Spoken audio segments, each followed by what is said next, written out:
Hello friends, स्वागत है आप सभी का हमारे यूट्यूब चैनल जीटीएम स्टडी में। दोस्तों, आज के इस वीडियो में फिजिक्स का काफ़ी इंपॉर्टेंट प्रश्न लेकर आए हैं जो कि आने वाले इंटरमीडिएट बोर्ड एग्जाम के लिए काफ़ी महत्वपूर्ण है।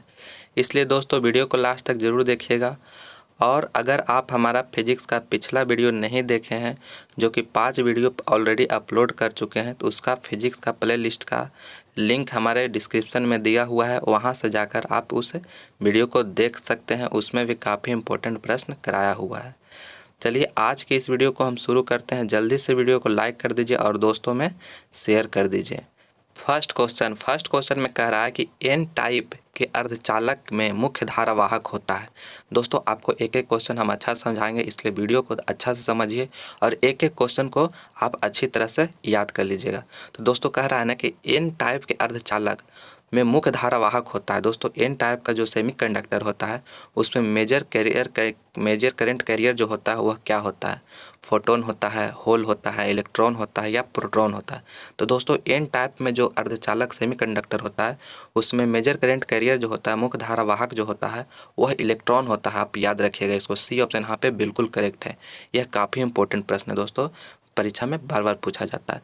तो एन टाइप सेमीकंडक्टर का मेजर करंट कैरियर का क्या हो जाएगा? तो वह इलेक्ट्रॉन हो जाएगा। सी ऑप्शन यहाँ पे बिल्कुल करेक्ट है। नेक्स्ट क्वेश्चन दूसरा नंबर में कह रहा है कि निम्नांकित में से किसे महत्तम भेदन क्षमता है? दोस्तों, निम्नांकित मैंने कौन जो है नीचे में तो निम्न 4 ऑप्शन में जिसमें महत्तम भेदन क्षमता होता है।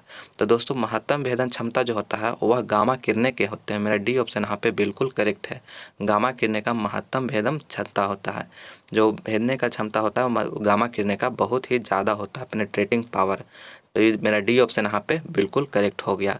नेक्स्ट क्वेश्चन तीसरा क्वेश्चन काफ़ी इंपॉर्टेंट प्रश्न है दोस्तों। तीसरा क्वेश्चन कह रहा है कि नेत्र लेंस की फोकस दूरी कम हो जाने से, नेत्र लेंस जो होता है दोस्तों अगर उसका फोकस दूरी कम हो जाता है तो कौन सा दृष्टि दोष होता है? जो हम लोग का आँख में जो नेत्र लगा हुआ है दोस्तों, उसमें जो नेत्र लेंस उसका फोकस दूरी अगर कम हो जाता है तो हम लोग को कौन सा दृष्टि दोष हो जाता है?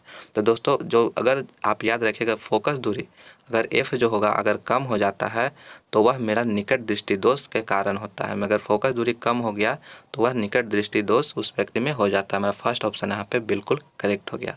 मेरा अगर फोकस दूरी अगर वृद्धि हो जाता है, मैंने बढ़ जाता है फोकस दूरी, तो वहाँ पे दूर दृष्टि दोष हो जाएगा। लेकिन यहाँ पे निकट दृष्टि दोष जो होता है वह फोकस दूरी कम जाने के कारण होता है। नेक्स्ट क्वेश्चन चौथा नंबर में कह रहा है कि निकट दृष्टि दोष का उपचार किस प्रकार के लेंस से किया जाता है?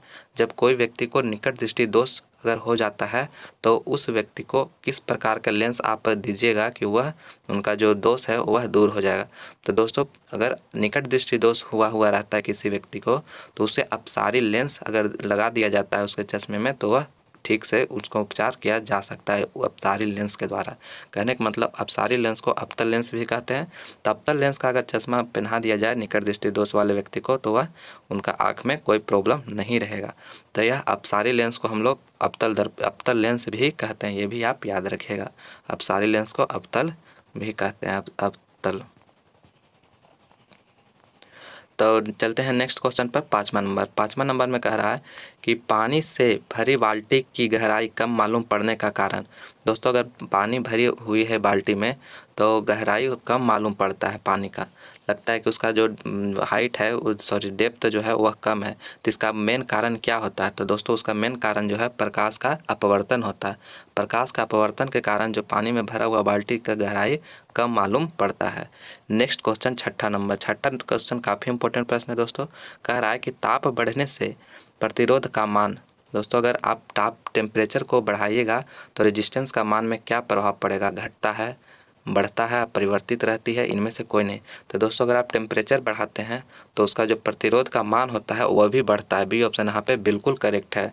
अगर आप किसी भी कंडक्टर को आप ताप बढ़ाते हैं तो उसमें जो प्रतिरोध का मान होता है वो भी बढ़ता है। दोस्तों अगर आप हमारे चैनल को अभी तक सब्सक्राइब नहीं किए तो प्लीज़ चैनल को सब्सक्राइब जरूर कर लीजिएगा। साथ ही बेल आइकन को भी प्रेस कर लीजिएगा ताकि हम कोई भी वीडियो अपलोड करें आपके परीक्षा से रिलेटेड तो उसका नोटिफिकेशन सबसे पहले आपको मिले। नेक्स्ट क्वेश्चन सातवां नंबर में कह रहा है कि विशिष्ट प्रतिरोध की बीमा है। काफ़ी इंपॉर्टेंट प्रश्न है दोस्तों, आप अच्छी तरह से इसे याद कर लीजिएगा। कह रहा है विशिष्ट प्रतिरोध की बीमा। दोस्तों विशिष्ट प्रतिरोध का आपको डायमेंशन बताना है तो इसका राइट आंसर हो जाएगा वह भी M L के पावर 3 T के पावर -2 और I की पावर -2 होता है। बी ऑप्शन यहाँ पे बिल्कुल करेक्ट है, आप इसे अच्छी तरह से याद कर लीजिएगा।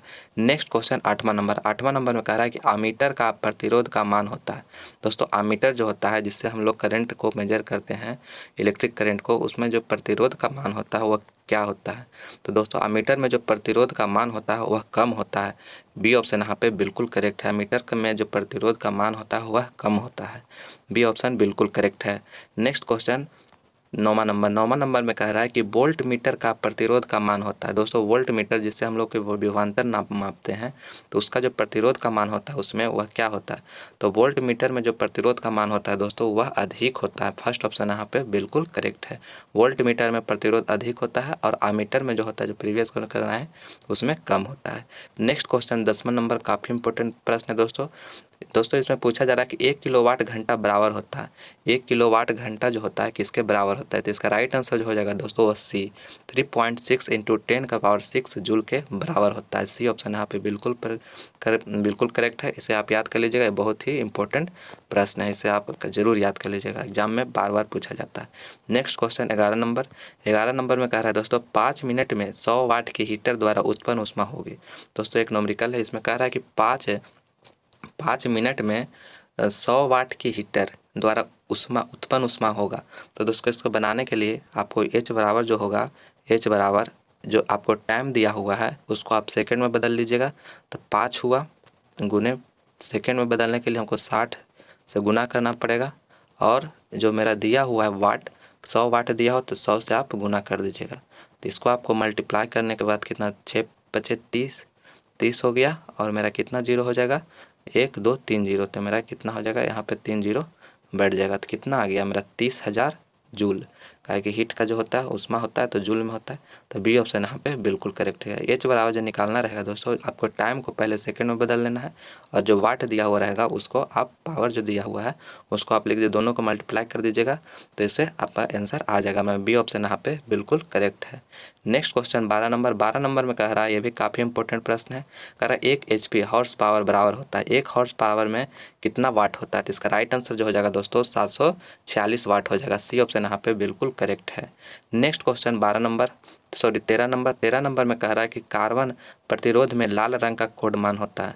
दोस्तों कार्बन कोड जो होता है, कार्बन प्रतिरोध का जो कोड होता है उसमें लाल रंग का कितना मान होता है? तो दोस्तों लाल रंग का होता है 2 मान होता है। सी ऑप्शन यहाँ पे बिल्कुल करेक्ट है। 2 लाल रंग के लिए 2 मान दिया जाता है, और 0 जो होता है दोस्तों वह ब्लैक के लिए होता है, ब्लैक के लिए, और 1 जो होता है वह ब्राउन कलर के लिए होता है। 5 जो होता है दोस्तों वह ग्रीन कलर के लिए होता है। 0 ब्लैक के लिए हो गया, और 1 जो हो जाता है ब्राउन कलर के लिए हो जाता है, ब्राउन कलर के आप याद रखिएगा, और 5 जो होता है वह ग्रीन कलर के लिए होता है, आप ये भी याद रखिएगा। यहाँ पे लाल रंग के लिए पूछा जा रहा था, वह 2 हो जाता है।